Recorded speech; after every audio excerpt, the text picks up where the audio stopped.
Satreskrim Polres Pelabuhan Belawan menggerebek rumah yang dijadikan tempat perkumpulan geng motor di Medan Marelan dalam penangkapan 4 pemuda sedang asyik pesta narkoba.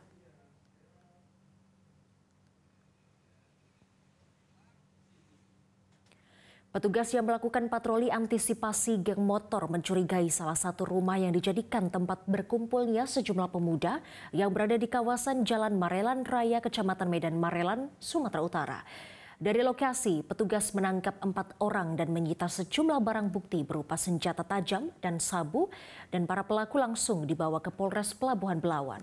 Kasatreskrim Polres Pelabuhan Belawan AKP Rifi Nuri Faizal Tombolo Tutu mengatakan hasil tes urin ke-4 pemuda positif menggunakan sabu, dan para pelaku telah diserahkan ke Sat Narkoba Polres Pelabuhan Belawan untuk diproses hukum dan pengembangan untuk mencari pelaku lain.